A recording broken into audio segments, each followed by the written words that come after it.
Bonsoir à tous. Afrique des libertés, je vous salue.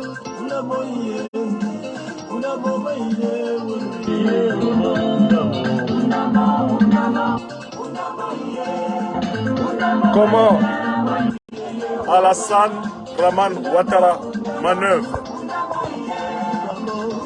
Comment Alassane Dramane Ouattara manœuvre pour éliminer politiquement le leader de la résistance ivoirienne, Guillaume Kibafori Soro, et ses compagnons. Nouvelle révélation d'un plan sordide élaboré par le satrape reptilien venu de Sendou pour troubler la paix de la lagune ébriée et ayant renié notre belle terre burkinabé de Sendou pour troubler toute l'Afrique. Alassane Dramane Ouattara. Le malheur qui frappe la Côte d'Ivoire. Ivoiriennes, Ivoiriens, je vous salue. Africaines, Africains du continent, je vous salue. Bienvenue à cette émission du 5 octobre 2022. Comment Alassane Ouattara, le chameau auto-dribbleur venu de Sendou et ayant renié notre belle terre de Sendou, comment il manœuvre pour éliminer politiquement le leader de la résistance ivoirienne, Guillaume Kibafori Soro, et ses compagnons que nous sommes. Les derniers développements d'une stratégie funeste, rocambolesque, farcesque, méphistophélique, diabolique. Protégez et partagez cette émission. Vous êtes d'ores et déjà 1200 personnes connectées. Aidez-nous à faire connaître un vaste plan de déstabilisation de la Côte d'Ivoire et de l'Afrique de l'Ouest qui mérite d'être démantelé, étouffé dans l'œuf. Car un complot connu est déjà un complot à moitié au moins vaincu. Dédicace au Tout-Puissant, maître de vie, chanté par Wanda Christo Medley, dans ma langue maternelle du Cameroun, le Bassa.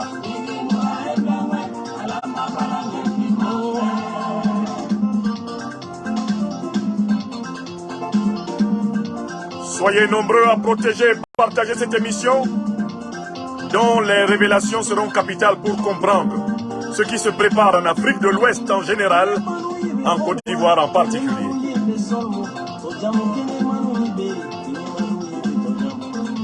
Dédicace spéciale au grand peuple africain de Côte d'Ivoire et à tous les peuples africains engagés dans la lutte pour la véritable indépendance.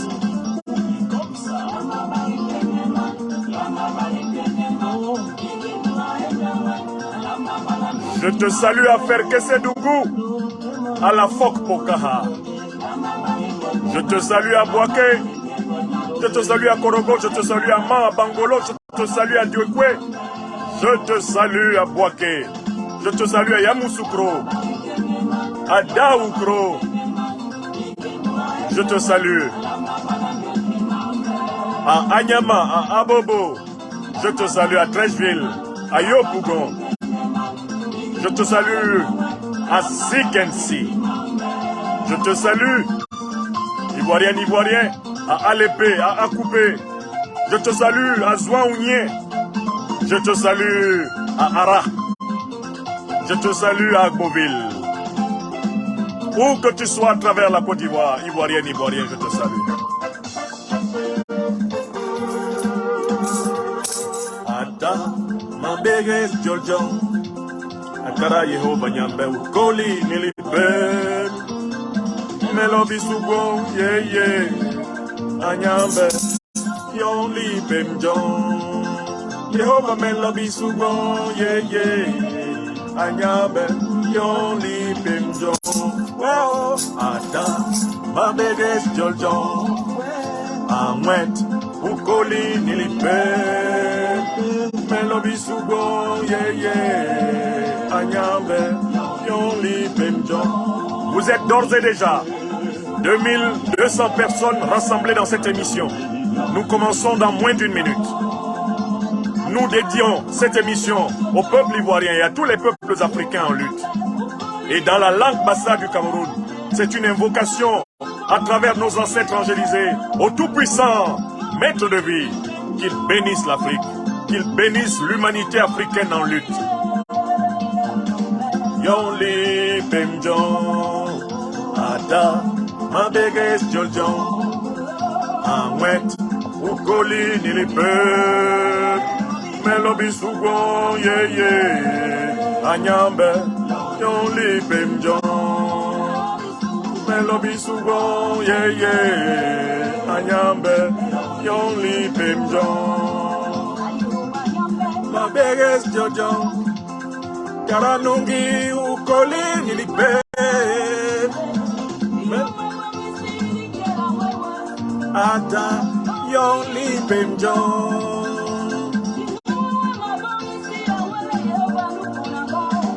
Yonli Bemjon. Ada Mabeges Joljon. Amwet Ukoli Nilipe. Melobi Sugon, yeah, yeah. Anyambe Yonli Bemjon. Merci à toi, Wanda Christo Medley, Benoît Bitton. Merci à vous, chorale du pays Bassa, mon pays natal. Chorale du Cameroun. Cameroun africain.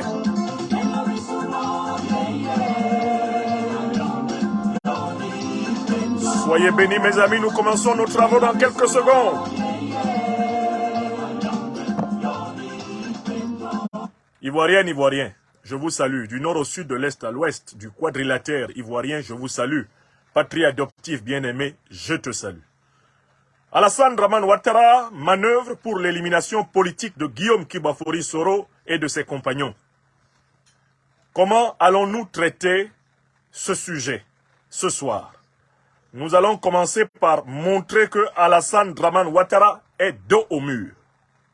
Nous allons décrire l'impasse dans laquelle Alassane Dramane Ouattara se trouve actuellement. Et comme vous le savez, ce satrape reptilien venu de Sendou pour troubler la lagune ébriée et ayant renié notre belle terre burkinabé de Sendou pour troubler toute l'Afrique de l'Ouest. Alassane Dramane Ouattara a une manière inimitable de s'asseoir. Quand il est dos au mur, il a un réflexe que j'appelle le réflexe du Fara. Fara, en langue dioula et par extension en bambara, signifie tuer. Alassane Dramane Ouattara souffre du réflexe du Fara chaque fois qu'il est dans l'impasse. Je vous expliquerai dans la première partie, d'abord de cette conférence, pourquoi il est dans l'impasse. Qu'est-ce qui prouve qu'il est dos au mur? Puis, dans la deuxième partie de cette conférence, nous allons nous intéresser à ce que Ouattara fait pour s'en sortir. Et c'est là que nous allons expliquer le réflexe du Fara, qu'on appelle en langue française la bouc émissarisation. La recherche d'un bouc émissaire. La recherche d'un mouton du sacrifice. La recherche d'un prétexte, d'un alibi, de quelqu'un sur qui on va dévier son malheur, croyant ainsi échapper à son malheur. Le réflexe du Fara, le réflexe du tuer quelqu'un, du tuer des gens pour distraire les gens du problème que les gens posent. Un réflexe et une maladie chronique dont Alassane Ouattara souffre depuis qu'il est entré notamment en politique. Livrer les autres à la mort brutale, sacrifier les autres pour pouvoir sans cesse faire reculer le problème, son problème, le problème qu'il est, le problème qu'il pose, les dégâts qu'il provoque. À chaque fois, trouver un ou plusieurs moutons du sacrifice qui lui permettront de passer à la phase suivante de sa carrière funeste, de sa carrière nuisible, caractérisé par la brutalisation de la Côte d'Ivoire et de toute l'Afrique de l'Ouest. Nous allons voir les manœuvres qu'Alassane Ouattara déploie pour s'en sortir. Puis, en conclusion, nous allons indiquer l'état d'esprit qui nous paraît nécessaire pour faire face au dernier kata d'Alassane Dramane Ouattara. Kata contre le peuple de Côte d'Ivoire, kata contre toutes les Ivoiriennes et tous les Ivoiriens qui résistent au diktat d'Alassane Dramane Ouattara, et parmi eux, celui qu'Alassane Ouattara a décidé de considérer comme le bouc émissaire par excellence, le leader de la résistance ivoirienne aujourd'hui en exil, eh bien, Guillaume Kibafori Soro, ancien président de l'Assemblée nationale de Côte d'Ivoire, ancien premier ministre de Côte d'Ivoire, aujourd'hui président du mouvement Générations et Peuples Solidaires. Je vais vous conter les derniers plans macabres d'Alassane Dramane Ouattara. Des plans qui, en réalité, pourraient à la fois déstabiliser la Côte d'Ivoire elle-même, toute l'Afrique de l'Ouest et par extension toute l'Afrique. Uniquement dans la perspective de sauver à tout prix un pouvoir illégal, illégitime, un pouvoir inhumain, un pouvoir monstrueux au service, en réalité, de l'asservissement et du pillage de l'Afrique, au service de l'inféodation ad vitam aeternam du continent africain. Ce sera l'objet de la conclusion. Que faire face au plan de Ouattara? Comment lui faire face? Mes chers amis, si ces matières vous intéressent, vous êtes d'ores et déjà près de 4000 personnes en direct de cette conférence. 2183 ici sur Facebook. Et j'espère que vous êtes au moins 2183 à avoir partagé sur vos réseaux respectifs les pains spirituels de la liberté des Africains, dont je suis le serviteur. Vous êtes près de 1844 personnes ici sur YouTube. J'espère que vous avez pensé à partager avec vos réseaux ce moment de vérité crue qui, contrairement aux apparences, nous concerne tous, sur tout le continent africain et notamment dans toute la sous-région ouest africaine. Car le sort d'Alassane Dramane Ouattara est quelque chose de très important pour toute l'Afrique de l'Ouest. Car on sait que l'émancipation réelle de l'Afrique de l'Ouest passe par le départ d'Alassane Dramane Ouattara du fauteuil qu'il usurpe à Abidjan. Je vais le démontrer une fois de plus. Sans plus tarder, commençons par le premier moment. Alassane Ouattara est dos au mur. Pourquoi? Parce que le monde entier a découvert que le miracle économique ivoirien est un mirage. Je recommence une deuxième fois. Je donne mes arguments. Alassane Ouattara est dos au mur parce que le monde entier a découvert ce que les Ivoiriens, dans leur écrasante majorité, savent déjà. Le miracle économique promis par Alassane Dramane Ouattara aux Ivoiriens est un mirage. Car derrière la vitrine trompeuse d'un certain nombre de grands chantiers qu'il a entrepris, notamment autour de la région d'Abidjan, se cache la misère du plus grand nombre des Ivoiriennes et des Ivoiriens. Le classement de la Côte d'Ivoire à l'indice du développement humain des Nations Unies est affreusement bas. Elle est classée parmi les pays au développement humain le plus faible. Et cette situation se maintient tout au long des mandats d'Alassane Dramane Ouattara. Le premier de 2010 à 2015, le second de 2015 à 2020, et puis le troisième mandat anticonstitutionnel, usurpé, violé, mandat sanglant, commencé en octobre 2020. Cette réalité n'a pas changé. La Côte d'Ivoire est classée dans la liste de pratiquement 200 pays, dans les derniers.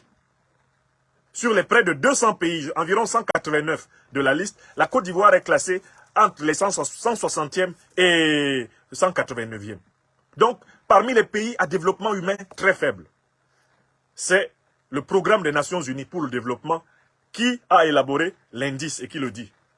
Alassane Ouattara n'a pas pu faire tomber le taux de suicide en Côte d'Ivoire. La vie est tellement désespérante pour tellement d'Ivoiriens que la Côte d'Ivoire est restée pendant plusieurs années sous Alassane Dramane Ouattara, premier pays africain en taux de suicide et 5e pays mondial. C'est-à-dire qu'en Côte d'Ivoire, la pauvreté atteint tellement des gens que la Côte d'Ivoire est le pays d'Afrique dans lequel le passage à l'acte de mettre fin à sa vie est le plus fréquent. La Côte d'Ivoire demeure, sous le soi-disant docteur en économie, venu du FMI et de la Banque mondiale, l'une des premières terres de départ des migrants clandestins. Ceux qui vont mourir dans le Sahara, ceux qui vont se noyer dans la mer Méditerranée, ceux qui vont mourir à la frontière américano-mexicaine, ceux qui vont mourir sur les routes du Porti-Porta vers le Qatar. Tout cela viennent souvent aussi de Côte d'Ivoire. Alassane Ouattara a échoué à donner à la jeunesse ivoirienne la certitude d'un avenir radieux sur son propre sol. Voilà pourquoi la Côte d'Ivoire est l'une des plaques tournantes, effectivement, des départs vers l'exil de la misère. Alassane Ouattara, pendant les mandats légaux et ensuite illégaux qu'il est en train d'exercer, a réussi à faire de la Côte d'Ivoire une grande plaque tournante du trafic de la cocaïne. La Côte d'Ivoire s'est installée comme immense plaque tournante du trafic de la cocaïne, sur la Railway numéro 10, Railway number 10, qui part de la Colombie, passe par la Côte d'Ivoire, remonte dans le Sahel, traverse le Sahara pour entrer en Europe. Plusieurs scandales avec des saisies qui ne sont en réalité que l'arbre qui cache la forêt, de tonnes et de tonnes de cocaïne, de milliers de tonnes de cocaïne, ont fini par doucher tous les doutes. Alassane Dramane Ouattara a fait de la Côte d'Ivoire un État narcotrafiquant. Le principal État narcotrafiquant d'Afrique francophone, de l'Ouest, c'est la Côte d'Ivoire, sous Alassane Ouattara. Un record jamais battu par quelques prédécesseurs d'Alassane Ouattara que ce soit. Jamais battu sous le président Laurent Gbagbo. Jamais battu sous le général Gueye. Jamais battu sous le président Aimé-Henri Konan Bédié. Et bien sûr, jamais battu sous le président Félix Houphouët-Boigny. Alassane Ouattara a narcotrafiqué la Côte d'Ivoire. Et on le sait très bien, pour que la Côte d'Ivoire devienne la haute place, le haut lieu du commerce de la cocaïne, de l'héroïne et de toutes les drogues qui détruisent la jeunesse, qui détruisent les familles, qui détruisent des vies. Il a fallu des complicités au plus haut sommet de l'État. Le trafic de la cocaïne et de la drogue en Côte d'Ivoire bénéficie de la couverture, du régime du satrape reptilien, venu de Sendou pour troubler la paix des Ivoiriens et ayant renié notre belle terre burkinabé de Sendou pour troubler toute l'Afrique de l'Ouest, qu'il inonde donc tout naturellement de cocaïne. Alassane Ouattara a battu le record d'être docteur en économie, prétendu technocrate du FMI et de la Banque mondiale, ancien gouverneur de la succursale de la Banque de France qu'on appelle la BCAO, qui bien sûr gère le franc des colonies françaises d'Afrique, le franc CFA.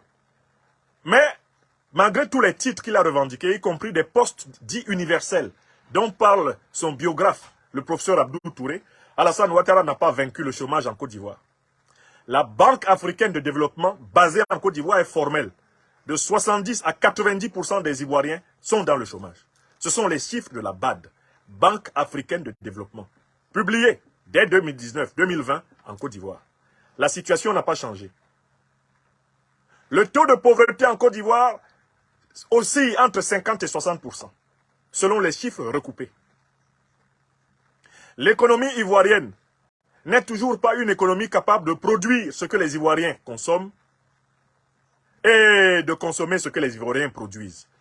Elle demeure essentiellement extravertie, donc dépendante des termes du marché international des commodités, des matières premières, agricoles et naturelles.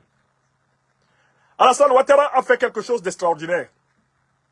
C'est qu'il a fait de la Côte d'Ivoire actuelle la Côte d'Ivoire la plus endettée de l'histoire de la Côte d'Ivoire formellement indépendante. Depuis la proclamation de l'indépendance formelle de ce pays, le 7 août 1960, par le président Félix Houphouët-Boigny, la Côte d'Ivoire n'avait jamais été autant endettée que sous Alassane Dramane Ouattara.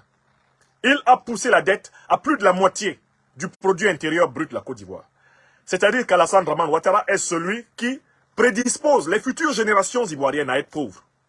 Car elles passeront leur temps à rembourser les dettes que lui, Ouattara, qui a officiellement 82 ans, et officieusement en fait plus de 85 ans, lui, Ouattara, ne sera pas là pour rembourser les dettes qu'il contracte sur le dos d'une Côte d'Ivoire dont la population est à plus de 75% en deçà de 30 ans. Alassane Ouattara, écrivez cela, est le recordman de l'endettement public de la Côte d'Ivoire.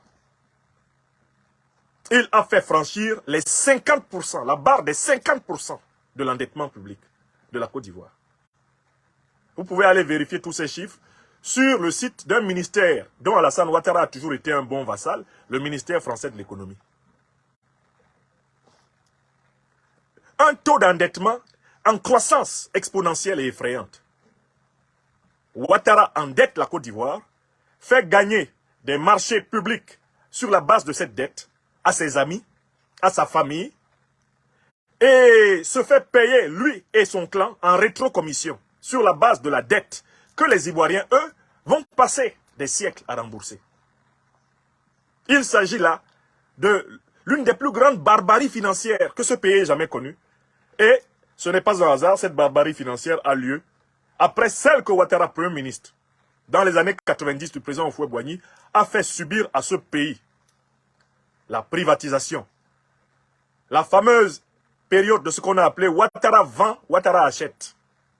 Le bradage de secteurs entiers de l'économie ivoirienne qui étaient pourtant en bonne santé. Au profit des multinationales, notamment françaises, avec lesquelles Alassane Dramane Ouattara a toujours été en conflit d'intérêts. Car on y trouve ceux qui ont célébré son mariage, ceux qui sont ses amis avec lesquels il passe de très beaux moments dans sa villa de Mougins ou dans sa villa de l'avenue Victor Hugo. On y trouve en réalité l'essentiel de ses amis. La Côte d'Ivoire, sous Alassane Dramane Ouattara, est partagée avec ses amis. Il est allé jusqu'à mettre en place, sous forme d'ordonnance, une mesure disant que pratiquement de 80 à 85% des marchés publics de Côte d'Ivoire doivent être attribués prioritairement à des multinationales étrangères. Seuls 15%, maximum 20% des marchés publics de Côte d'Ivoire peuvent être attribués à des entreprises ivoiriennes. Donc quand Alassane Dramane Ouattara essaye de se gargariser en disant que le produit intérieur brut par habitant de la Côte d'Ivoire est autour des 3 000 €, ce qu'il oublie de dire aux Ivoiriens, c'est que ce produit intérieur brut est la somme des richesses produites en Côte d'Ivoire par l'ensemble des entreprises. Or, puisque 70 à 80% de l'économie ivoirienne est sous le contrôle de capitaux étrangers, de multinationales étrangères, il s'ensuit que quand on partage le PIB de la Côte d'Ivoire par l'ensemble de la population de la Côte d'Ivoire, le résultat qu'on obtient est un mensonge. Puisque l'essentiel des bénéfices de l'économie ivoirienne va à l'étranger, à travers les multinationales, qu'Alassane Ouattara a installé dans tous les secteurs de l'économie ivoirienne, et qui se font des bénéfices faramineux, sous-taxés. Il s'ensuit que le produit intérieur brut par habitant dont se gargarise Alassane Dramane Ouattara est une fiction. Cela ne correspond pas à la réalité de la vie de l'Ivoirienne et de l'Ivoirien. D'où vous comprenez ce mot formidable du président Laurent Gbagbo, valable pour toute la pratique économique, politique d'Alassane Dramane Ouattara. Alassane Ouattara est un menteur. Il est dos au mur parce qu'on a découvert que c'est cela. Sans s'attarder ici sur les scandales de corruption qui émaillent son régime. Les détournements des fonds et du fonds de l'entretien des routes. Les détournements de fonds au port autonome d'Abidjan. Les détournements de fonds dans la filière café-cacao où il a installé son propre fils adoptif, son propre beau-fils, le fils de sa femme. Les détournements dans tous les secteurs. L'installation de la famille Ouattara dans les comités directeur de l'essentiel des entreprises juteuses de Côte d'Ivoire, à la tête de la société ivoirienne de raffinerie, à l'intérieur du réseau bancaire, à PCA de toutes les sociétés stratégiques, installé et incrusté dans toutes les régies financières de ce pays, Alassane Ouattara a installé une immense tentacule, une immense pieuvre qui pompe le sang des Ivoiriens. Alassane Dramane Ouattara vampirise économiquement la Côte d'Ivoire. Et si vous allez regarder du côté de sa boulimie foncière, les terres ivoiriennes qu'ils se sont accaparées, les Ouattara, c'est tout simplement affligeant. En commençant par la région d'Abidjan, où le peuple Mbidjan, le peuple Hatchan, est spolié violemment spoliés. Et tout ceci se passe en silence. Et en remontant dans toutes les terres ivoiriennes, où à la faveur d'une modification du code foncier, Alassane Ouattara s'est donné le pouvoir d'immatriculer et de désimmatriculer comme terres appartenant au domaine de l'État, les terres qu'il veut, les terres villageoises. Et ainsi de les mettre en réalité dans les enchères et dans, bien sûr, la surenchère foncière internationale. Donc, le mirage économique ivoirien, le miracle économique ivoirien est un mirage. C'est un tombeau blanchi. Ce que les gens ne savent pas, c'est que 80% de l'activité économique de la Côte d'Ivoire se concentre autour de la région d'Abidjan. 80%. Il y a quand même 322 000 et plus kilomètres carrés. Mais 80% de l'activité économique ivoirienne se concentre autour du district d'Abidjan. Il faut remonter à l'intérieur des terres. Allez voir comment nos parents, nos frères et sœurs, nos enfants vivent dans les campements, vivent dans les villes de l'intérieur, vivent dans les sous-préfectures, vivent dans les communes. Et vous allez voir la misère nue à tout bout de champ. Derrière la vitrine d'Abidjan, véritable tombeau branchi, le peuple ivoirien est en souffrance. Des familles qui ne mangent pas 2 fois par jour se comptent par millions. Des familles chassées de leur masure et qui dorment sur les tombes de cimetières sont une chose banale en Côte d'Ivoire. Le délogement des pauvres, la traque des pauvres, c'est la spécialité d'Alassane Dramane Ouattara. Donc voilà l'homme dos au mur sur le plan économique, puisque les Ivoiriens le connaissent désormais. Comme l'a dit le leader Guillaume Kibafouri Soro, Alassane Dramane Ouattara, en réalité, fait de l'économie flafla. Maintenant, Ouattara est dos au mur, pourquoi? Parce que la réconciliation, deuxième argument, est au point mort. La réconciliation politique en Côte d'Ivoire est au point mort. Pourquoi est-elle au point mort? Parce que la Côte d'Ivoire compte toujours des centaines de prisonniers politiques, et cela depuis 2010-2011. Des centaines de prisonniers politiques. Ne voyez-vous pas la honte qu'il y a pour Alassane Ouattara d'oser parler au Mali? Libéré sans délai, sans délai. Alors qu'il détient des Ivoiriennes et des Ivoiriens, dont des centaines d'innocents, depuis 2010. On est en quelle année? On est en 2022. Ça fait plus de 12 ans qu'Alassane Dramane Ouattara détient des êtres humains en prison en Côte d'Ivoire. Et il ne s'applique pas la notion de sans délai envers les innocents, dont certains sans procès, sans même acte d'accusation. Voilà l'homme. La Côte d'Ivoire voit sa réconciliation au point zéro. Pourquoi? Parce qu'elle maintient des Ivoiriens en exil. Le plus célèbre d'entre eux étant l'ancien président de l'Assemblée nationale, ancien premier ministre de Côte d'Ivoire, Guillaume Kibafouri Soro, qui symbolise la non-réconciliation de la Côte d'Ivoire. Car seule une Côte d'Ivoire non réconciliée s'accommode de l'exil de ses filles et de ses fils.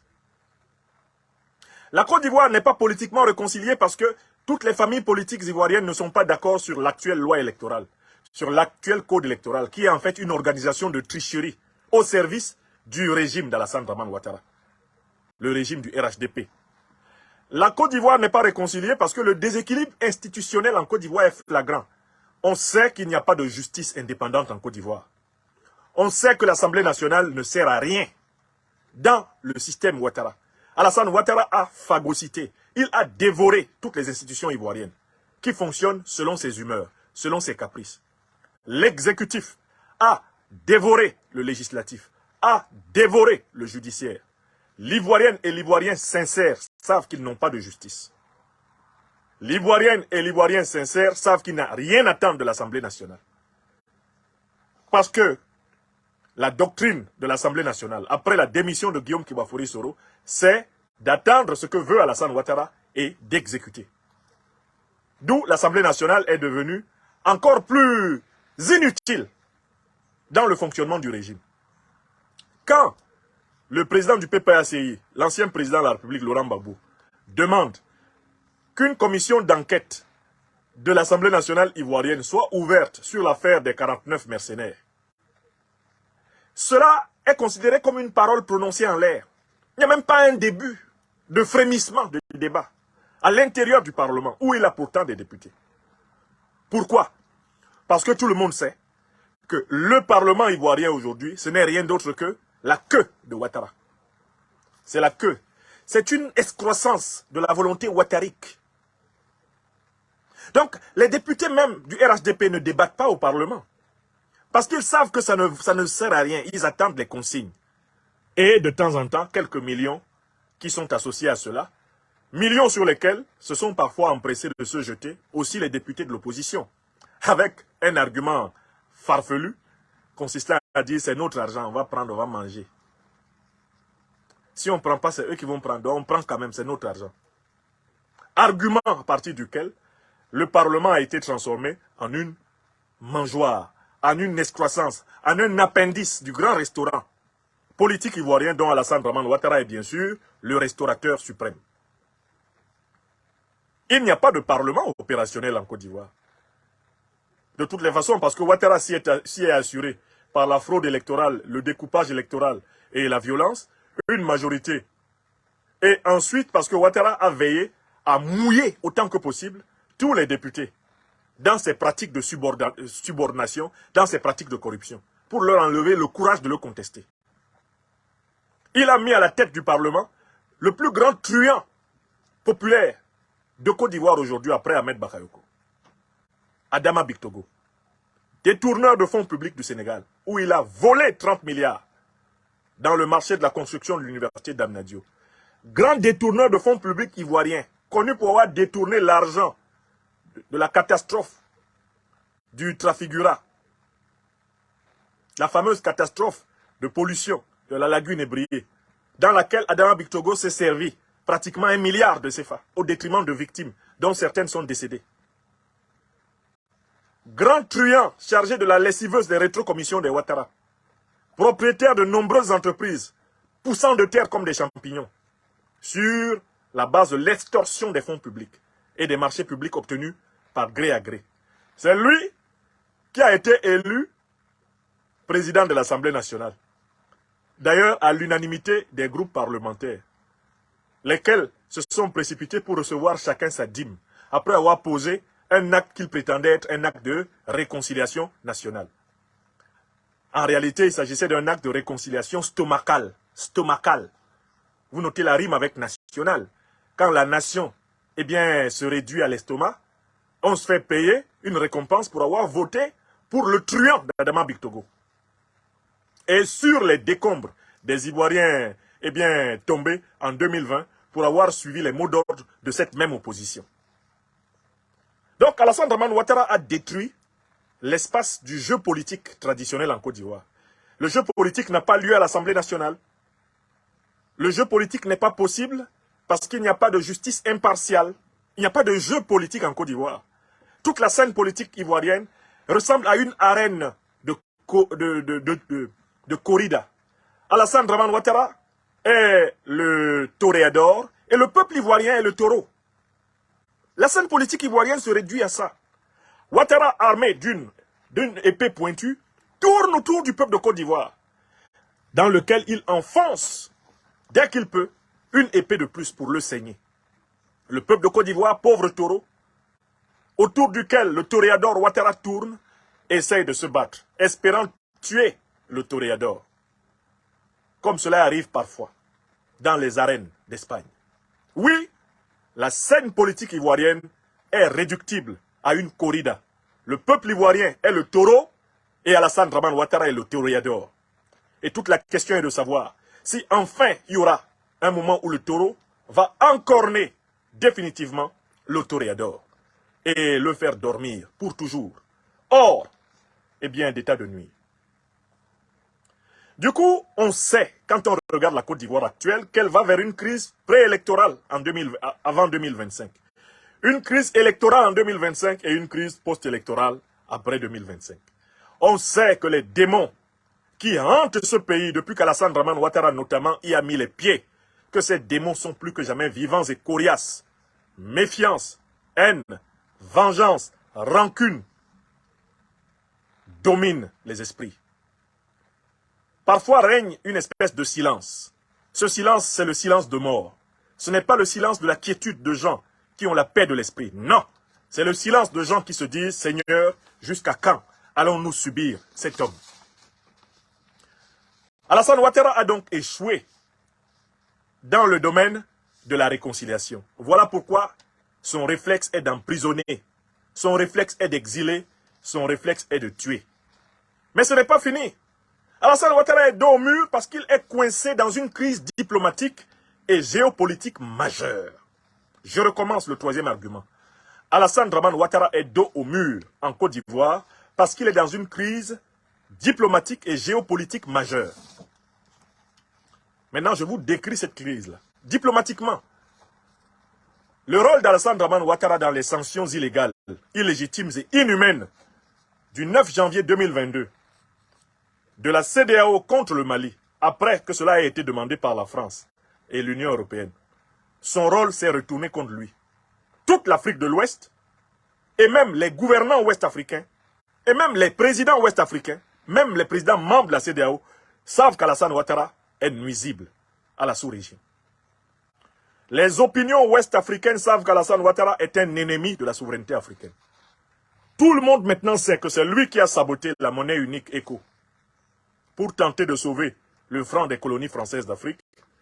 Tout le monde sait que c'est lui qui est le promoteur de la réinstallation des bases militaires occidentales en Afrique de l'Ouest, car de tous les chefs d'État d'Afrique de l'Ouest, il est celui qui se bombe le torse de vouloir accueillir, en plus d'une base militaire coloniale française, le 43e Bima, il veut accueillir, en plus sur le sol ivoirien, une base militaire américaine. Alassane Ouattara s'est présenté à la face du monde entier comme étant le défenseur de la recolonisation militaire occidentale de l'Afrique de l'Ouest.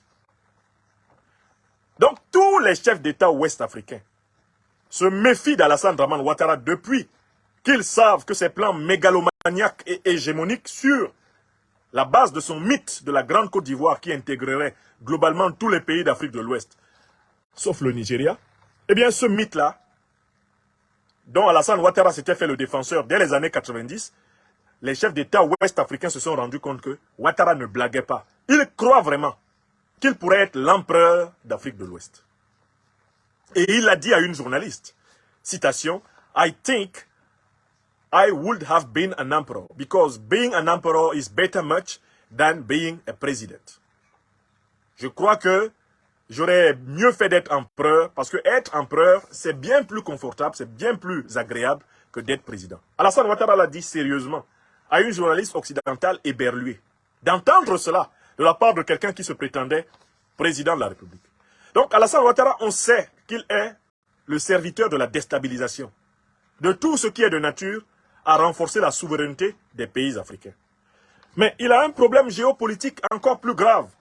C'est qu'il s'est affiché comme le meneur de la guerre anti-russe et anti-chinoise en Afrique de l'Ouest. Alassane Ouattara a montré sa poitrine pour dire que c'est lui qui va représenter, qui va être le fer de lance de la lutte contre la Russie, de la guerre contre la Russie en Afrique de l'Ouest, pour empêcher que la Russie puisse passer, elle aussi, des accords de coopération militaire, économique, des accords de coopération culturelle avec les pays d'Afrique de l'Ouest. Alassane Ouattara s'est proposé à ses maîtres français et à ses maîtres occidentaux comme étant leur fer de lance.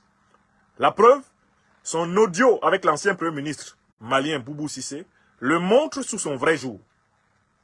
Il traite la Russie de 11e puissance économique mondiale et il méprise l'armement de la Russie, qui pourtant, même selon le classement américain, serait la 2e puissance militaire mondiale. Il le méprise, il dit que les armes russes sont des armes rouillées qui ne servent à rien. Il dit que tous les Africains qui coopèrent avec la Russie sont tombés sur la tête. Il traite des dirigeants maliens de naïfs, d'ignorants, et il dit qu'ils ne pourront même pas tenir 2 semaines, 2 mois. Toutes prophéties qui se sont avérées nulles, puisque le régime de transition du Mali est debout. Mais en tout cas, cet audio avec Boubou Cissé a révélé aux autorités russes qu'Alassane Ouattara avait décidé d'assumer le rôle d'épée de la France-Afrique contre la Russie en Afrique de l'Ouest.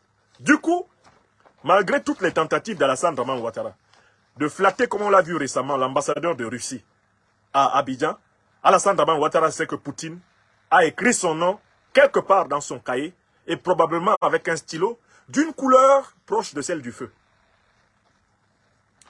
Alassane Dramane Ouattara, on le sait que si la France, la puissance qui est sa tutelle, si elle perd le contrôle de l'espace francophone, c'est-à-dire si elle doit retirer ses troupes, si la France doit abolir ou voir le franc CFA supprimé, si la France doit être dans l'incapacité de soutenir les dictateurs africains francophones, comme elle l'a souvent fait depuis les pseudo-indépendances de 1960, cela signifie la fin du règne d'Alassane Dramane Ouattara sur la Côte d'Ivoire. Alassane Ouattara sait que son destin est lié à la présence néocoloniale de l'armée française, à la présence néocoloniale de la monnaie des colonies françaises d'Afrique, à la présence néocoloniale du soutien français au régime illégitime, arbitraire et criminel qui assure le pillage des économies africaines pour l'industrie et pour le capitalisme d'État français. Donc Ouattara considère que son sort est lié à l'influence française, que la baisse de l'influence française signifie son effondrement.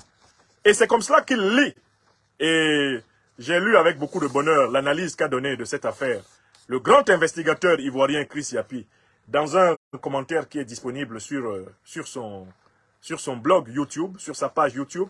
Vous irez lire dans les commentaires de la page YouTube de Chris Yapi. Alassane Ouattara souffre du syndrome de l'encerclement. Le fait que le régime qui est au pouvoir en Guinée ne lui soit pas soumis est pour lui une source de cauchemar. Le fait que le régime qui est au Mali ne lui soit pas soumis est une source de cauchemar. Et quand il voit le changement qui vient d'être opéré au Burkina, où celui qu'il considérait comme son bon petit, Paul-Henri Sandaogo Damiba, a été remercié, Alassane Ouattara se sent encerclé, il étouffe. Il a peur d'être jeté à la mer et dévoré par les requins. Car, s'il voulait fuir par la frontière guinéenne, il n'est pas sûr que Mamadi Doumbouya et le peuple guinéen lui réservent un accueil chaleureux. Il ne peut pas fuir par la frontière malienne, il ne peut pas s'appuyer là-dessus. Et il sent déjà que le Burkina Faso, où il croyait avoir mis son grappin, définitivement, à travers Damiba, il sent qu'il n'a plus le Burkina Faso.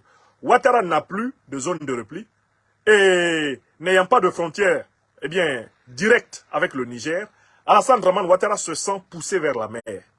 Il a peur d'être noyé. Et comme il ne sait pas nager, c'est un vrai problème pour lui. Ouattara se voit dans des cauchemars indescriptibles dont il se réveille probablement couvert de sueur froide. Ouattara se voit jeté à la mer par les Ivoiriens et dévoré par les requins de Bassam.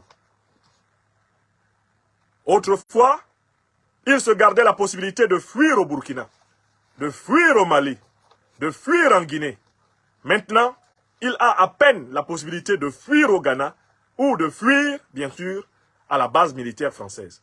Mais s'il n'y avait plus de base militaire française en Côte d'Ivoire, si les armées françaises rentraient complètement en France, le camp militaire français du 43e Bima rentre, le camp militaire français du Sénégal rentre, le camp militaire français du Gabon rentre, parce que Ouattara est déjà allé se cacher là-bas aussi.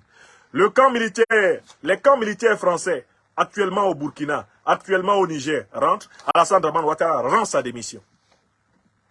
Wallahi billahi talahi, je vous le dis. Si les camps militaires français ferment, Ouattara démissionne de la présidence de la Côte d'Ivoire. Car il conçoit la sécurité de son régime comme garantie par la présence militaire française. D'ailleurs, vous le savez très bien, Alassane Ouattara s'est accaparé l'expression sauter clôture sur Google. Pourquoi? Parce qu'en 2002, lorsqu'a éclaté la rébellion qu'il avait pourtant encouragée et cofinancée, Alassane Dramane Ouattara n'a pensé qu'à une seule chose, celle de faire usage de la vigueur de ses mollets pour sauter le mur de la clôture qui le séparait de l'ambassadeur, de la maison de l'ambassadeur d'Allemagne. Et là-bas, il a eu un seul réflexe, c'est de se réfugier à la résidence de France. D'où il a été exfiltré au Gabon, autre terre de la France-Afrique. Donc Alassane Dramane Ouattara, de ce point de vue, est très discipliné. Et l'effondrement de ces bons petits, en Guinée, au Mali et au Burkina, est pour lui une source sérieuse d'angoisse. Il ne dort plus. Alors, du coup, Alassane Dramane Ouattara, c'est le moment de passer à la deuxième et pratiquement dernière partie de notre conférence. Maintenant qu'il a échoué économiquement, maintenant qu'il a échoué politiquement, maintenant qu'Alassane Ouattara a échoué géopolitiquement, maintenant qu'il est donc dos au mur et qu'il est dans l'impasse, que fait Alassane Draman Ouattara quand il est dans l'impasse à travers l'histoire? C'est l'objet de la deuxième partie qui va commencer maintenant.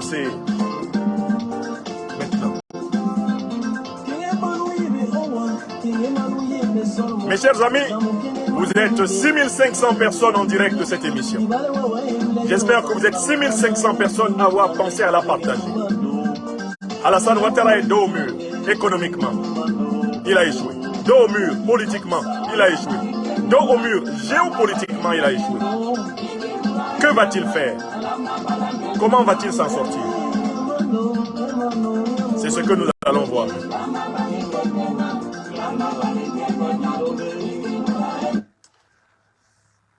Pour s'en sortir, Alassane Draman Ouattara recourt à ce que j'appelle sa méthode récurrente, le réflexe du Fara. Je rappelle que Fara, dans la langue Bambara, dans la langue Dioula, ça veut dire tuer. En Bena Fara, on va tuer. Chaque fois qu'Alassane Draman Ouattara s'est retrouvé dos au mur dans sa vie politique, son intelligence se rétrécit, se rabougrit. Et il n'y a qu'une toute petite lumière qui brille dans son cerveau. Et cette lumière-là, c'est une seule idée, une monomanie. Il a une manie d'avoir une seule idée. Quand il est en situation d'impasse et de blocage, une seule idée, c'est provoquer des morts, c'est tuer. Fara. L'obsession du Fara. Pour Alassane Ouattara, tuer, c'est une manière de s'en sortir. D'abord, en tuant, il dégage l'espace qui commençait à se resserrer sur lui. En tuant, il dévie la violence qui le vise sur les autres. En tuant, il défoule la peur, l'angoisse qui est en lui. En tuant, il confirme l'image qu'il veut entretenir parmi ses ouailles. À savoir que Ado Pissansi a Manidé. C'est-à-dire Alassane Draman Ouattara est tellement puissant et dangereux que tu as intérêt à se soumettre à lui. Tuer pour Alassane Draman Ouattara est essentiel. Je reprends les 3 raisons pour lesquelles il tue. Il tue d'abord parce qu'il souffre d'une grande pauvreté intellectuelle. Vous savez, Alassane Ouattara ne lit pas la poésie, les romans. Vous n'aurez jamais une discussion relevée avec Alassane Ouattara. Alassane Ouattara ne voyage pas dans le monde de l'esprit et de la subtilité. Ses conversations tournent autour des chiffres et des pourcentages et des plans contre ses ennemis et des moqueries contre ses ennemis. C'est pas quelqu'un avec qui vous allez avoir une conversation, mettons, je sais pas, autour de tel ou tel livre d'Amadou Kourouma ou de tel ou tel livre de Victor Hugo. C'est pas un lettré, Alassane Ouattara. C'est pas un lettré. Je dis pas qu'il est illettré, hein, mais ce n'est pas un lettré, c'est-à-dire que c'est pas quelqu'un qui a une culture humaniste. Bon, ne rêvez pas de discuter avec lui des idées de Cheikh Anta Diop, hein, des idées de Fabien Boussi-Boulaga, des idées de Yacouba Konaté, des idées de Seribaï. Il ne sait pas. Alassane Ouattara, c'est un inculte en culture ivoirienne. C'est un inculte. Il ne connaît pas la culture ivoirienne.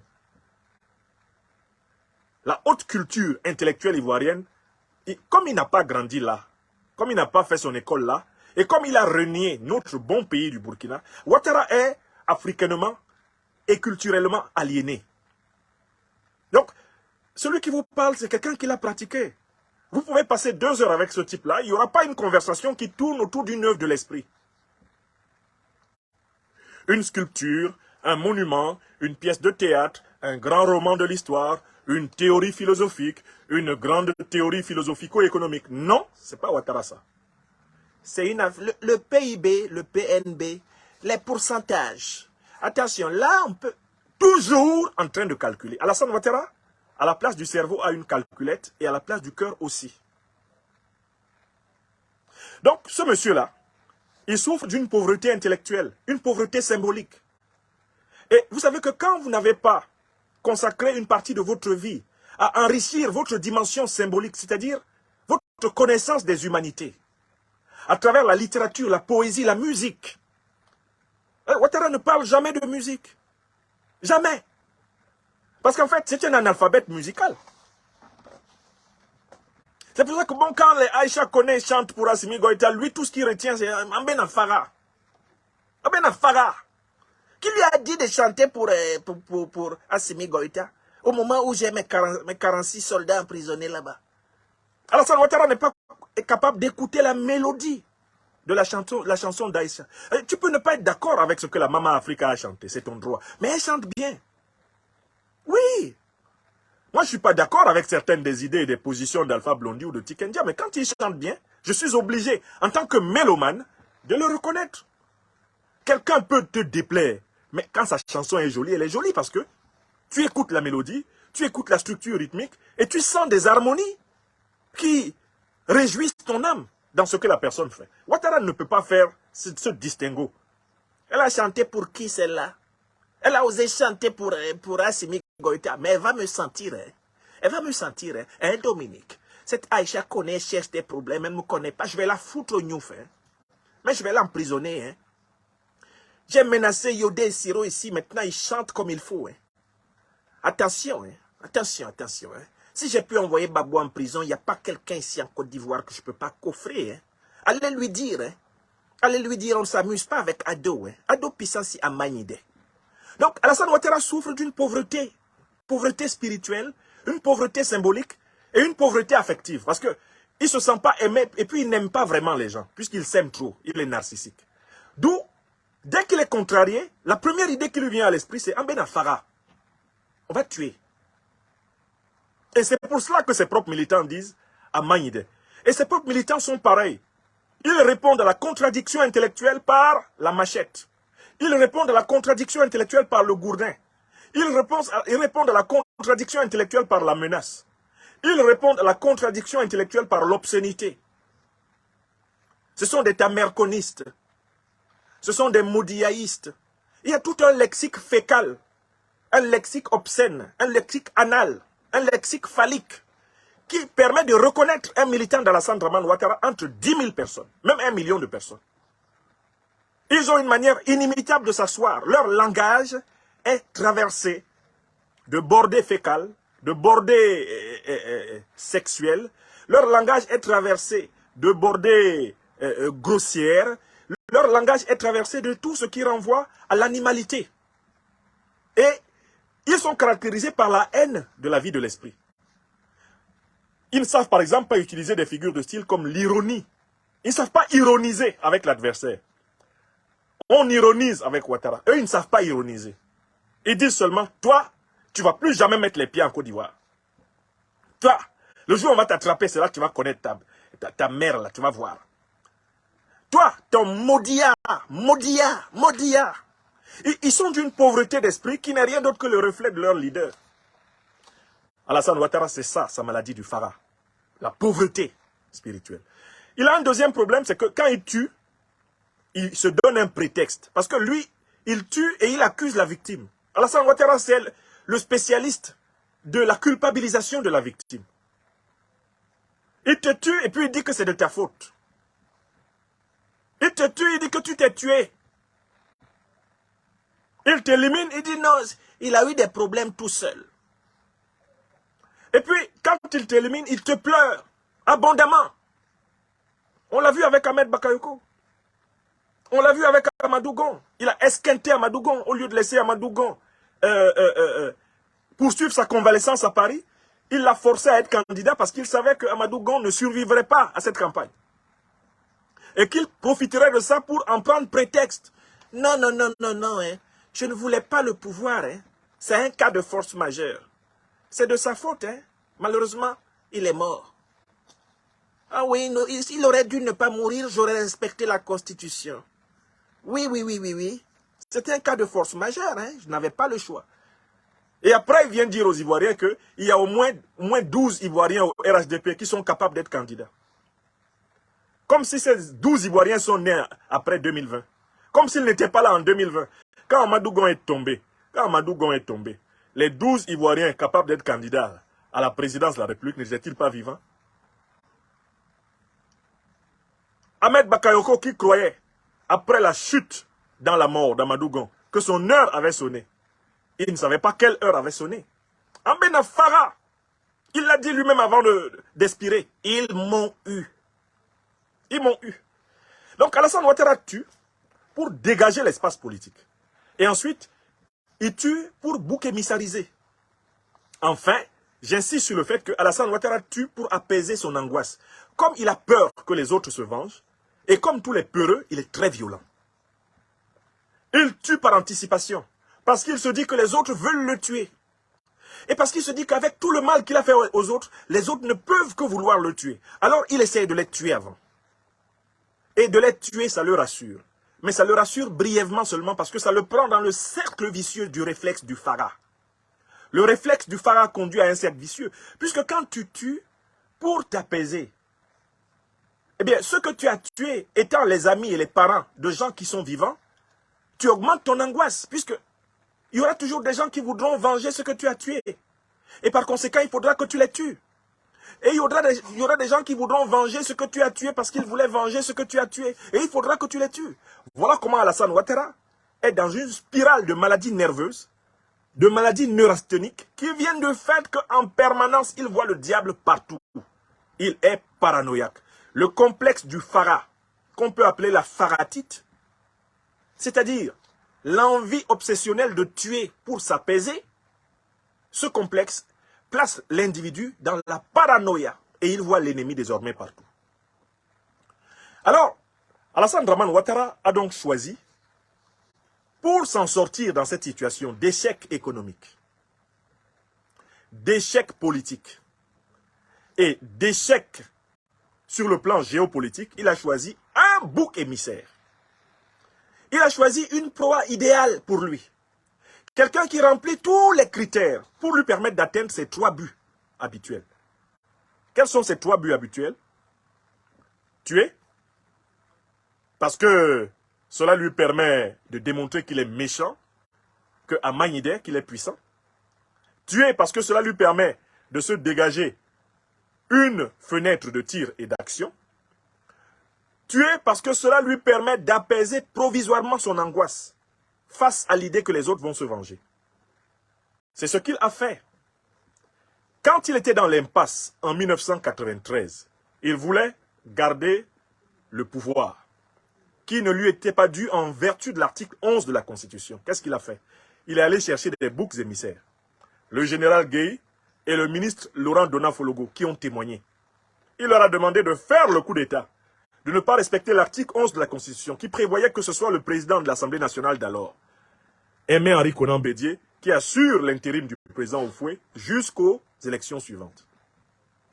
Le fait qu'ils ont refusé de faire cela a fait qu'Alassane Ouattara inscrive Laurent Donafologo et Robert Gueye dans les livres noirs de sa carrière politique. Il ne leur a jamais pardonné. Deuxième étape, Alassane Ouattara va en exil. Quand il est en exil, il est coincé. Quand il est en exil, Alassane Dramane Ouattara est coincé par le régime du président Aimé Henri Konan Bédié. Il noue entre-temps donc une alliance avec le président Gbagbo. Et qu'est-ce qu'il demande au président Gbagbo et au FPI? Il demande au FPI de se sacrifier en affrontant le régime du président Bédié pendant que lui, Ouattara, est à l'étranger et n'attend que de bénéficier. Il demande au régime, au président Laurent Gbagbo et au FPI de mourir pour lui.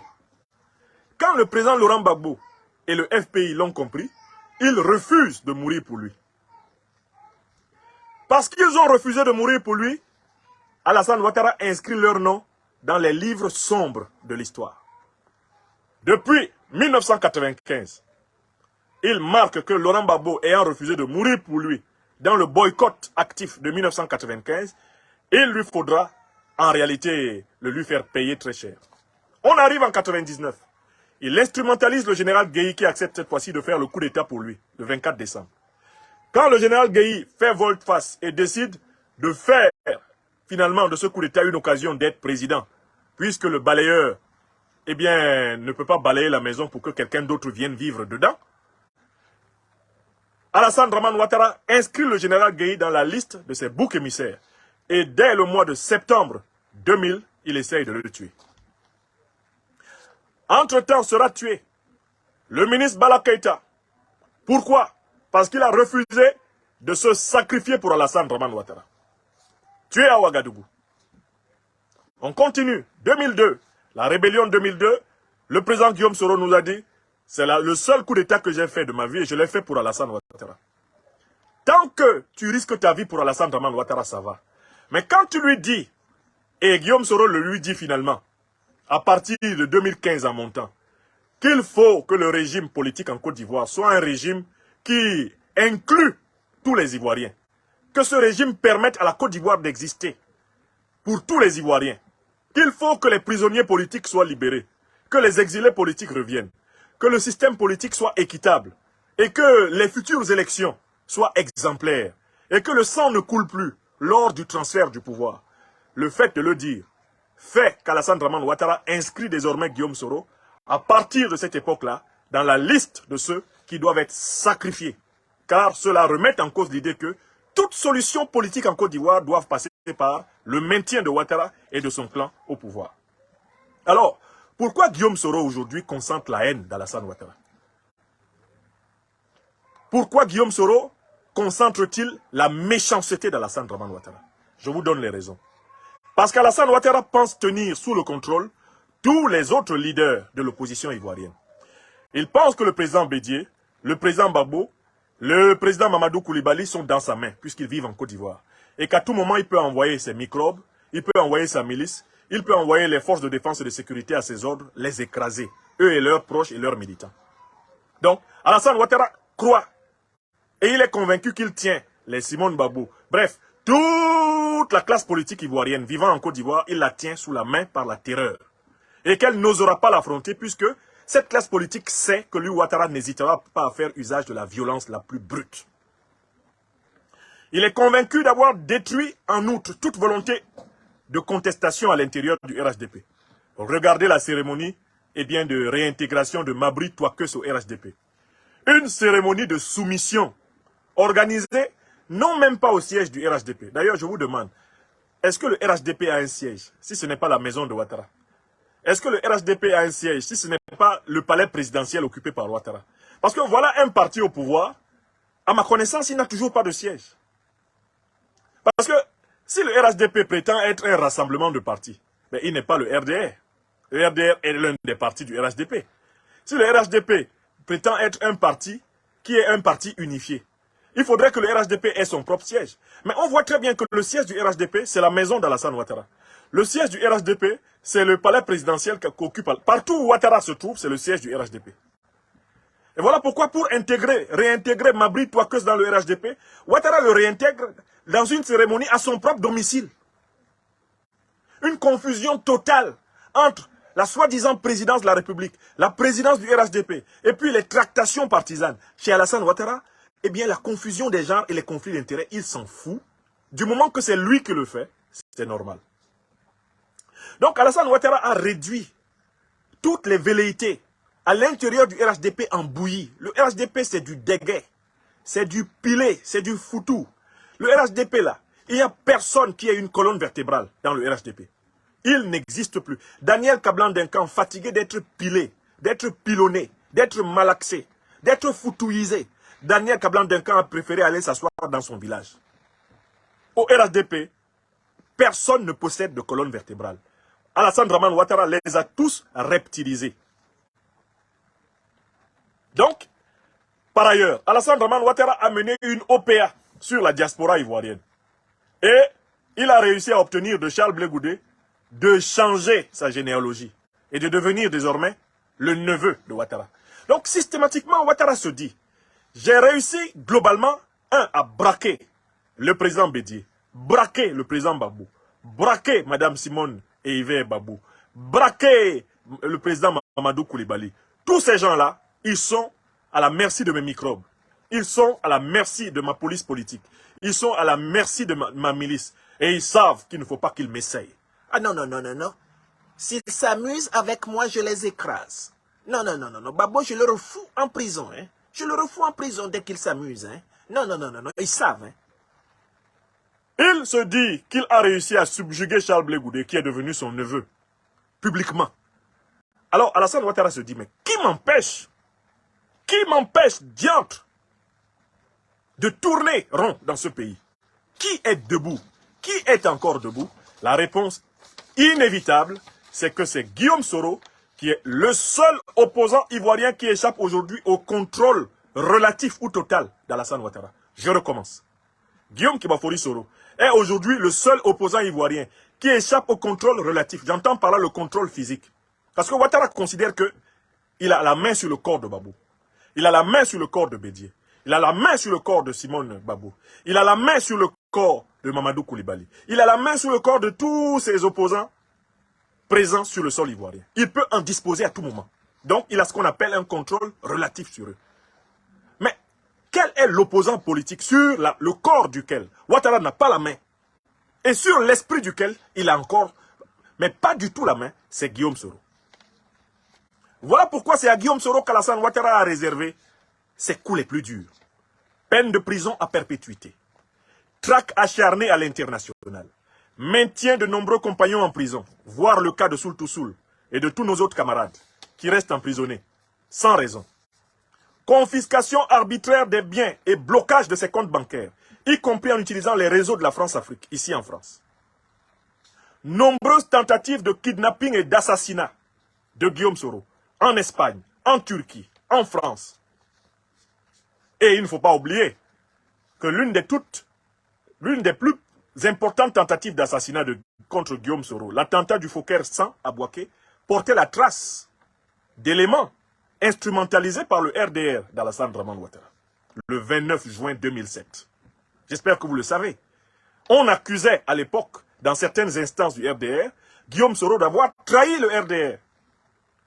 On l'accusait d'avoir trahi le RDR en acceptant d'être Premier ministre de Laurent Gbagbo. Et voilà comment on instrumentalisa une partie des forces nouvelles pour tuer Guillaume Soro. Oui, Ouattara était derrière. L'attentat de Bouaké là, il était derrière. Voir aussi à partir de 2013-2014, à travers un Ahmed Bakayoko à l'époque très zélé pour faire les missions de Ouattara, toutes les accusations farfelues montées auprès des commissions de l'ONU contre Guillaume Soro.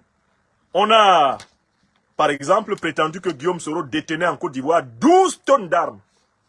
Même Richard Adou trouve cela insupportable. Lui qui, en ramassant du bric-à-brac et en fabriquant du bric-à-brac, n'a même pas été capable d'attribuer à Guillaume Soro 20 kg d'armes. Même pas 30. Mais déjà en 2013-2014, Ahmed Bakayoko, instruit par Alassane Draman Ouattara et Téné Birahima Ouattara, Ahmed Bakayoko essayait de dire à des enquêteurs de l'ONU que Guillaume Soro détenait des dizaines de tonnes d'armes en Côte d'Ivoire, lesquelles se sont avérées absolument imaginaires jusqu'à ce jour et pour toujours. Alassane Ouattara avait décidé de réduire physiquement Guillaume Kibafori Soro en tentant d'instrumentaliser les mutineries successives qui ont eu lieu en Côte d'Ivoire, notamment celle de 2017.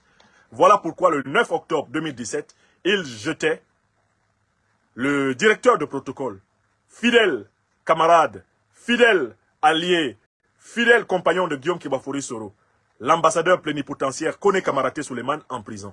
Et depuis lors, il en a fait le plus grand touriste des prisons de Côte d'Ivoire. Il a fait de Soul Toussoul le prisonnier de toutes les prisons de Côte d'Ivoire, uniquement pour s'acharner contre Guillaume Soro. Tout le monde a vu cela. Donc, Guillaume Soro est l'opposant à qui Ouattara réserve depuis lors, en réalité, ses coups les pires. N'oubliez pas la kyrielle de faux complots et de faux procès intentés contre Guillaume Soro et ses compagnons depuis lors. N'oubliez pas les nombreux mandats d'arrêt internationaux infructueux. N'oubliez pas les conflits dans les tribunaux internationaux et notamment les victoires de Guillaume Kibafori Soro courant 2020 devant la Cour africaine des droits de l'homme et des peuples d'Arusha, cour reconnue par l'Union africaine au mois de mars 2020 et en septembre 2020, la cour devant laquelle Guillaume Soro a battu Ouattara en droit international et dont Alassane Ouattara a publiquement dit qu'il ne reconnaîtrait pas les décisions en Côte d'Ivoire.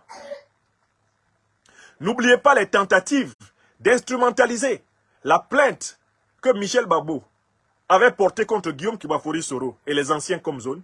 N'oubliez pas que le RHDP, Alassane Draman Ouattara, a tenté d'instrumentaliser cette plainte de l'utiliser comme un moyen pour atteindre Guillaume Soro.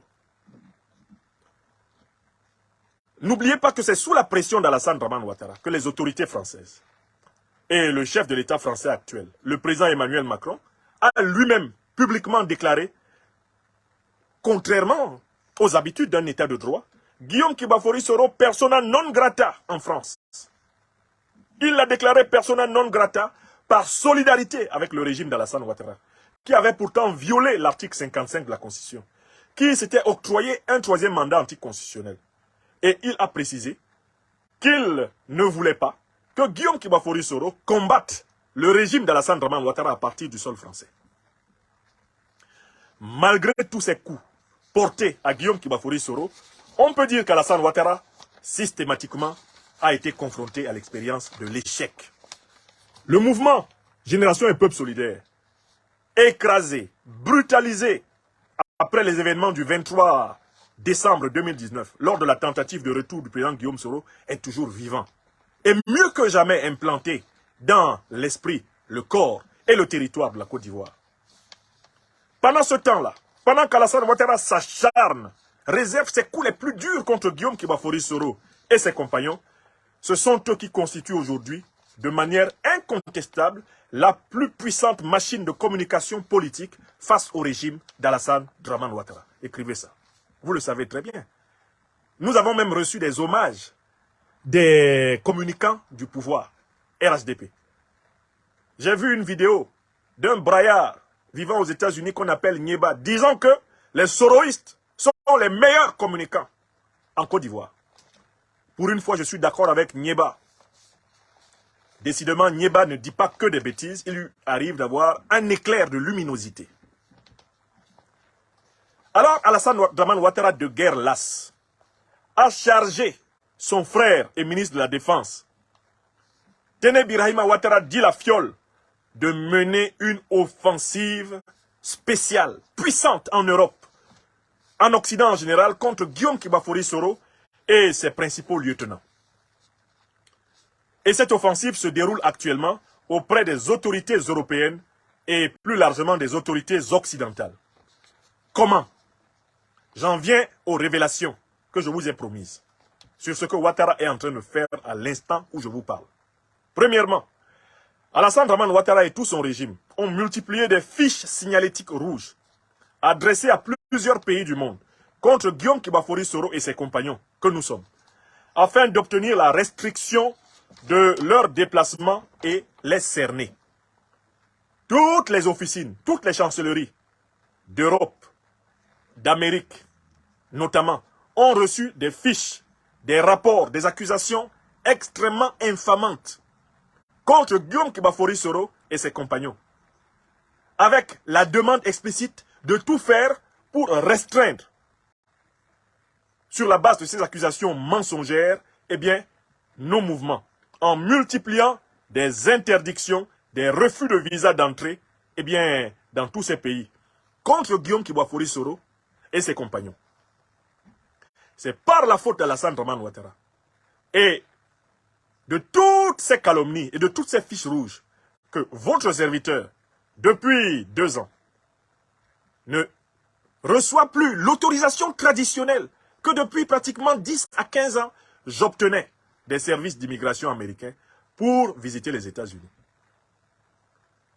Les États-Unis ont refusé d'accorder un visa d'entrée à Guillaume Kibafori Soro et quelques temps après, j'étais dans la même situation. Sur la base des fiches signalétiques d'Alassane Dramane Ouattara, des mensonges d'Alassane Dramane Ouattara, des intoxications d'Alassane Dramane Ouattara, des fantasmes d'Alassane Dramane Ouattara, lesquels ne sont fondés sur aucune justification. D'autant plus que chaque fois que ces chancelleries qui ont refusé des visas au leader Guillaume Kibafori Soro, ou à moi-même, ou à certains de nos camarades, ont été questionnées, y compris par voie d'avocat, elles ont préféré ne pas justifier leur refus. Refus injustifié de visa. C'est Ouattara. Alors, on continue. La deuxième méthode qu'il a adoptée, c'est quoi? Il a chargé son frère Téné Birahima Ouattara de s'acharner avec lui, à profiter des événements en cours en Côte d'Ivoire, au Mali, en Guinée, au Burkina Faso et au Niger, pour accuser Guillaume Kibafori Soro et ses compagnons d'être les véritables cerveaux de la mobilisation africaine. Je recommence la deuxième méthode. Alassane Dramane Ouattara fait le tour des chancelleries occidentales. Il fait le tour des institutions internationales. Même quand il était à New York, c'était son sujet principal, dans toutes les oreilles. Pour dire que les événements qui ont eu lieu en Côte d'Ivoire ces derniers temps, au Mali ces derniers temps, en Guinée, au Burkina, au Niger, il y a un seul cerveau qui organise tout ça. Il y a un seul esprit qui organise tout ça. C'est Guillaume Kibafori Soro et ses compagnons. Est-ce que vous voyez la méchanceté d'Alassane Ouattara? Pour Alassane Ouattara, c'est Guillaume Soro qui a ordonné l'arrestation des 49 mercenaires de Wagner le 10 juillet 2022 au Mali. Pour Alassane Ouattara, c'est Guillaume Soro qui les a déférés en justice au Mali. Pour Alassane Ouattara, c'est Guillaume Soro qui a posé les 3 conditions du Mali le 28 juillet à Lomé.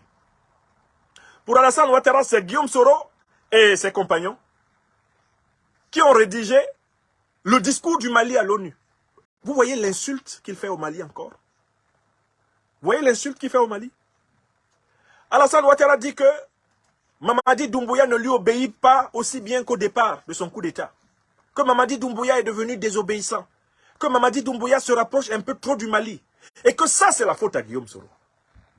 C'est Guillaume Soro qui aurait convaincu Mamadi Doumbouya de se rapprocher davantage du Mali que de la Côte d'Ivoire. Ça là aussi, c'est la faute à Guillaume Soro.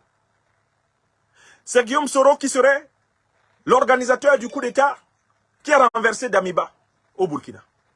Le capitaine Traoré serait aux ordres de Guillaume Soro. C'est ce que raconte Alassane Ouattara partout. Alassane Ouattara dit que les manifestations qui ont lieu en Afrique de l'Ouest pour demander le départ immédiat des troupes françaises, c'est Guillaume Soro et ses compagnons qui les organisent. Bref, en fait, finalement, pour Alassane Dramane Ouattara, Guillaume Soro est l'homme politique le plus influent d'Afrique de l'Ouest. Je ne suis pas prêt à l'accepter. D'autant plus que cela ne correspond pas à la réalité. Il est l'homme politique actuellement le plus influent de l'opposition ivoirienne. Il est l'opposant ivoirien le plus redoutable pour Ouattara. Ça, c'est vrai. Il est l'homme politique en réserve pour faire face au régime Ouattara et pour offrir une autre possibilité de gouvernance à la Côte d'Ivoire d'ici 2025. Ça, c'est vrai. Mais Guillaume Soro n'est pas l'homme politique le plus influent d'Afrique de l'Ouest. Nous refusons cela. Car vous allez voir pourquoi Ouattara accumule tous ces mensonges. Donc, pour Alassane Ouattara, et il l'a dit à toutes les officines européennes, américaines, c'est Guillaume Soro qui serait coupable de la non-réconciliation en Côte d'Ivoire. C'est lui qui est coupable de l'arrestation et la détention des 46 mercenaires ivoiriens et du démantèlement de l'influence d'Alassane Ouattara à la CEDEAO. C'est lui qui serait responsable de la chute de Damiba au Burkina Faso. Damiba, le bon petit de la France-Afrique de la CEDEAO, l'enfant chouchou d'Alassane Ouattara. C'est Guillaume Soro qui serait l'auteur des manifestations en cours au Niger, de l'influence grandissante même de la Russie dans la sous-région africaine. En fait, en conclusion, Guillaume Soro essaie de convaincre Alassane Dramane Ouattara et Téné Birahima Ouattara, essaie de convaincre l'ensemble des dirigeants de l'Union européenne et de l'OTAN que c'est Guillaume Kibafori Soro et compagnie qui sont les responsables du recul, du reflux de leur influence. Oui. Et que ce serait Guillaume Soro et ses compagnons qui auraient facilité l'affaiblissement de leur influence dans toute la sous-région ouest africaine.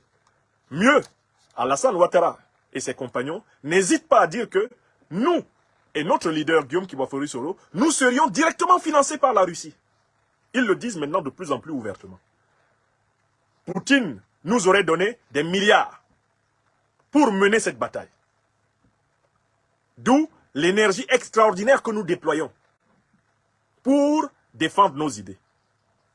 Voilà pourquoi, troisième point, Alassane Dramane Ouattara et son nervis en chef, Téné Birahima Ouattara, alias la fiole, laissent entendre partout que l'élimination physique de Guillaume Kibafori Soro et de ses principaux compagnons est une urgence avant la fin de l'année 2022. Je recommence.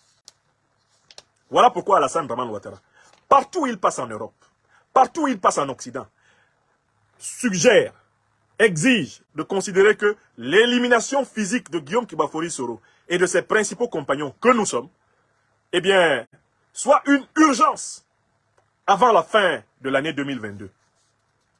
Il essaye de convaincre les Occidentaux de l'urgence d'une opération homo contre Guillaume Soro et ses principaux lieutenants. Et voilà précisément ce que nous dénonçons ce jour, une fois de plus. Ce projet funeste, afin que nul n'en ignore. Mais ils ne sont pas arrêtés là. Alassane Dramane Ouattara et son âme damnée, Téné Birahim Ouattara alias La Fiole, le chameau dribbleur venu de Sendou et La Fiole, prévoit en outre, après avoir, croit-il, éliminé Guillaume Soro, de monter un nouveau autocoup d'État et de l'attribuer post-mortem, après sa mort voulue, à Guillaume Soro et à son organisation, pour pouvoir légitimer son assassinat d'ores et déjà programmé par un attentat mené par des agents secrets disséminés en Europe, disséminés à sa traque. Voilà le projet dont je devais vous parler. Ils essayent donc d'approcher et de convaincre les présidents et les anciens présidents européens, eh bien, de valider l'idée d'une opération homo, c'est-à-dire une opération d'élimination directe menée par les services secrets, eh bien, européens, en entente avec les services secrets ivoiriens. Alors, mais Alassane Ouattara a une cinquième idée funeste. Pour boucler la boucle, après avoir, croit-il, éliminé Guillaume Soro, on simulerait une pseudo-réconciliation nationale en proposant par exemple un poste creux de premier ou second vice-président à un opposant de pacotille, tel par exemple que le nouveau neveu d'Alassane Dramane Ouattara, qui n'attendrait que cela pour rentrer enfin en Côte d'Ivoire par la grande porte de la traîtrise spectaculaire. Je recommence. Le cinquième point de la manœuvre, c'est, croit-il, quand ils auront fini d'éliminer Guillaume Soro, de lui faire porter un ultime faux coup d'État pour détruire sa mémoire. Alors, pour boucler la boucle, après avoir, croit-on, éliminé Guillaume Soro, et si possible tous ses principaux lieutenants, on va simuler une pseudo-réconciliation nationale en Côte d'Ivoire en proposant par exemple un poste de premier ou de second vice-président de la République à un opposant de pacotille et le nom, eh bien, du nouveau neveu d'Alassane Dramane Ouattara, celui qui a un passeport pour entrer en Côte d'Ivoire mais qui ne rentre toujours pas là. Eh bien, son nom est cité comme ayant accepté, eh bien, d'entrer dans une opération de pseudo-réconciliation nationale avec un poste de second ou je ne sais pas de troisième ou de quatrième vice-président de la République pour rentrer enfin en Côte d'Ivoire par la grande porte de la traîtrise spectaculaire. Vous connaissez bien le neveu de Ouattara, celui qui mange la tête de la panthère et qui mange aussi ses dents, n'est-ce pas? Ou plutôt qui mange la panthère et qui mange ses dents. Ses dents. Vous le connaissez, le nouveau neveu d'Alassane Dramane Ouattara. Mes chers amis, voilà le macabre projet que nous devons dénoncer, que nous devions dénoncer aujourd'hui. Voilà le terrible projet que nous devions dénoncer aujourd'hui. Une énième tentative d'élimination politique, une énième tentative de mise en place d'une opération homo dont on prétend qu'elle aurait pour effet de garantir le contrôle de toute la sous-région ouest-africaine à la France-Afrique, à l'ensemble des puissances impérialistes occidentales, parce qu'on aurait éliminé celui qu'on décrète arbitrairement comme étant le cerveau de toutes les résistances. Comme si les Guinéens n'avaient pas de cerveau, les Burkinabés n'avaient pas de cerveau, les Maliens n'avaient pas de cerveau, les Nigériens n'avaient pas de cerveau, et il n'y avait pas d'autres cerveaux en Côte d'Ivoire, il n'y avait pas d'autres cerveaux au Togo, il n'y avait pas d'autres cerveaux au Bénin, il n'y avait pas de cerveau au Sénégal. Tout simplement marrant. En conséquence de quoi? Et je viens à la conclusion de cette conférence. Nous prenons à témoin les opinions ivoiriennes, africaines, mondiales, devant la gravité de ce qui se prépare contre le leader résistant de l'opposition ivoirienne, Guillaume Kibafouri Soro et ses compagnons que nous sommes. Nous interpellons solennellement les autorités françaises, européennes. Nous interpellons solennellement l'OTAN pour leur dire de ne surtout pas avoir la tentation de céder au plan fumeux que leur propose Alassane Dramane Ouattara. Car ce plan, ni de près ni de loin, ne serait de nature à améliorer leur situation en Afrique de l'Ouest et en Côte d'Ivoire. Comme l'ont dit les autorités maliennes dans leur discours à l'ONU, ce sont des millions d'Assimi Goïta qui arrivent. Nous pouvons le dire, en Côte d'Ivoire, ce sont des millions de Guillaume Soro, des millions de Franklin Nyamsi. À travers toute l'Afrique, ce sont des millions de Sankara, des millions de Lumumba, des millions de Mandela, ce sont des millions d'Africains libérés d'esprit que vous allez devoir affronter.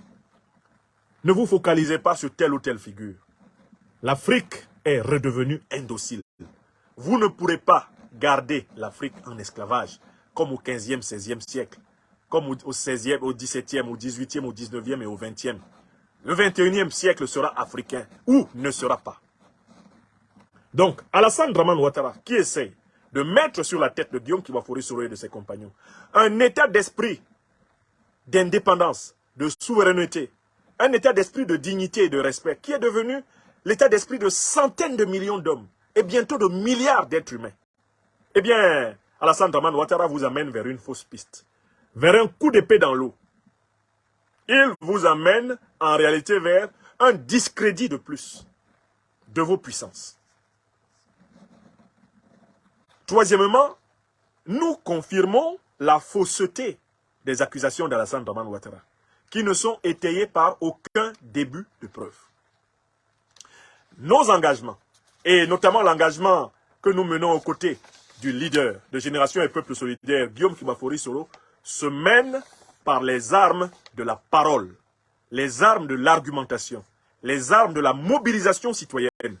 Et en Côte d'Ivoire, le leader Guillaume Kibafori Soro aspire à exercer le pouvoir à l'issue d'une victoire électorale. D'une victoire sans bavure, d'une victoire incontestable dans les urnes et non pas par les armes. Guillaume Soro, qui a dit son regret d'avoir consacré une partie de sa jeunesse, sacrifié son sang, sa sueur et ses larmes, parce qu'il croyait en 2002 qu'Alassane Ouattara installerait un système politique vraiment moderne, répondant aux aspirations multiséculaires des Africains de Côte d'Ivoire, Guillaume Soro n'a pas prévu de reprendre en Côte d'Ivoire les armes pour le pouvoir. Il a prévu de conquérir les cœurs, de conquérir les voix, de conquérir l'adhésion libre, le consentement volontaire par les vertus du pardon, de la réconciliation et du gouverner autrement. Il a prévu de bâtir ce qu'il appelle excellemment une patrie ivoirienne des possibles. La politique, nous allons la faire avec le peuple de Côte d'Ivoire. Nous lutterons jusqu'à la fin de la dictature de Ouattara en union avec le peuple de Côte d'Ivoire. Pas un pas sans le peuple. Et dans le cadre d'une synergie de lutte avec une Afrique libérée du colonialisme, de l'impérialisme et du despotisme nègre. Notre mouvement Génération et Peuple Solidaire œuvre pour une conquête régulière, légitime et légale du pouvoir d'État. Il faut que nous le redisions plusieurs fois ici. En Côte d'Ivoire, il existe des forces de défense et de sécurité. Et les membres des forces de défense et de sécurité de Côte d'Ivoire sont des Ivoiriens, comme Guillaume Kibafori Soro. C'est à chacun, en fonction de sa position dans l'histoire et de sa fonction dans la société, de prendre ses responsabilités pour son pays. Quant à Guillaume Kibafori Soro, le temps de 2002 est derrière nous. Ce qui est devant nous, c'est le temps du retour et de la conviction populaire. Le retour et de l'obtention du consensus, de l'assentiment, de la Côte d'Ivoire réconciliée par la pratique de la solidarité, vérité, justice. Nous sommes Génération et Peuple Solidaire. Un parti politique qui va changer la Côte d'Ivoire. C'est notre ambition. Mais toutes les Ivoiriennes et tous les Ivoiriens, de tous les autres secteurs, des forces vives de la nation, doivent chacun se poser la question de ma position. Qu'est-ce que je peux faire pour la Côte d'Ivoire? Guillaume Soro dit, ce qu'il peut faire pour la Côte d'Ivoire, c'est de préparer une offre politique qui tire toutes les leçons des tragédies du passé et qui innove pour donner à ce peuple la prospérité, la liberté, la dignité, la véritable indépendance auquel il a droit. Nous confions donc nos vies au Tout-Puissant, maître de toutes les vies. Celui qui nous invite à ne pas craindre ce qui tue le corps, mais ce qui tue l'âme. Nous savons que nos âmes, si elles servent avec acharnement la solidarité, vérité, justice, vivent et vivront toujours. Et face à notre devoir de résistance, face à notre devoir de poursuivre, eh bien, le travail de l'espérance ivoirienne et de l'espérance africaine, il n'y a rien, il n'y a aucune menace qui puisse nous faire fléchir. C'est dans cet état d'esprit que j'ai voulu m'adresser à vous ce soir. J'espère, mes chers amis, vous étiez près de 7000 au moment, eh bien, les plus chargés de cette conférence. Eh bien, j'espère que vous avez été autant à partager cette alerte, à partager cette conférence, à partager ce discours de vérité. Alassane Dramane Ouattara est déterminé à procéder à l'élimination politique de Guillaume Kibafori Soro, c'est-à-dire à son élimination physique et à la destruction de sa mémoire, eh bien, dans le siècle ivoirien. Parce qu'il estime que c'est l'opposant qui incarne la résistance radicale à sa dictature. Nous avertissons les autorités occidentales, françaises, européennes, nous avertissons le monde entier de ce complot funeste et nous marquons notre détermination à continuer à combattre le satrape jusqu'à ce qu'il libère le peuple de Côte d'Ivoire de sa prise d'otage, qu'il libère le peuple de Côte d'Ivoire de son mensonge, de sa mégalomanie, de sa violence, de sa méchanceté, et que ce peuple, aux côtés des autres peuples africains, retrouve la joie de vivre. Libre ce soir. Libre ce soir. Digne ce soir. Ainsi soit-il. Ainsi soit-il. Ainsi soit-il.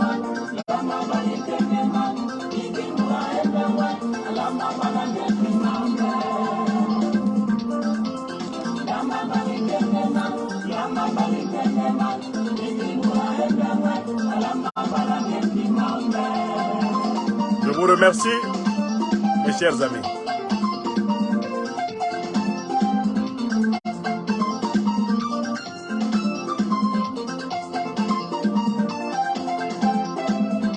Nous nous battrons et nous vaincrons.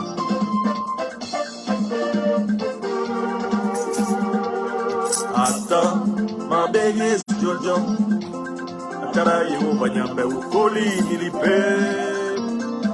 Melo bisubo ye ye. Anyambe yon lipe mjon. Yo melo bisubo ye ye. Anyambe yon lipe mjon. Ata mabege Jojo. Amwet ukoli nilipe.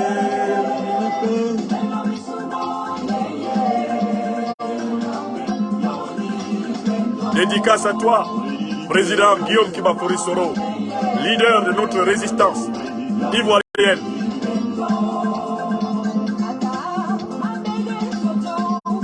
Esprit résilient,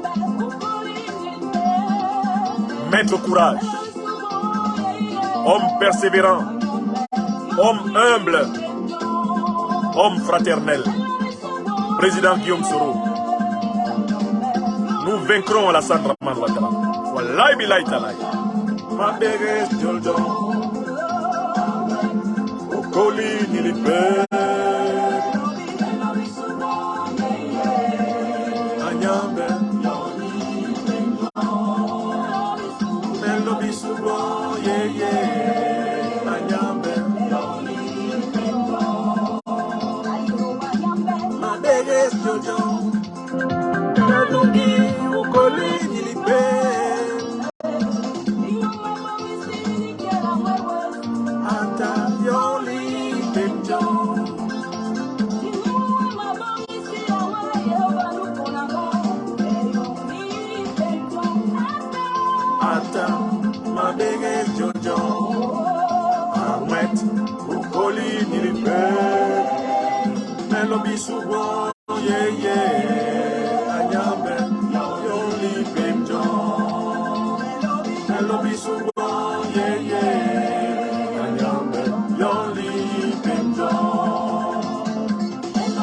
Merci mes amis, merci de votre soutien, merci de vos prières pour le leader de la résistance ivoirienne, le président Guillaume Kiwafori Soro et ses compagnons. Je salue mon jumeau bien-aimé, le professeur El Hadj Mamadou Traoré, de retour dans la cité. À bientôt mon jumeau, ce week-end nous allons nous parler. Merci, merci à tous. Merci.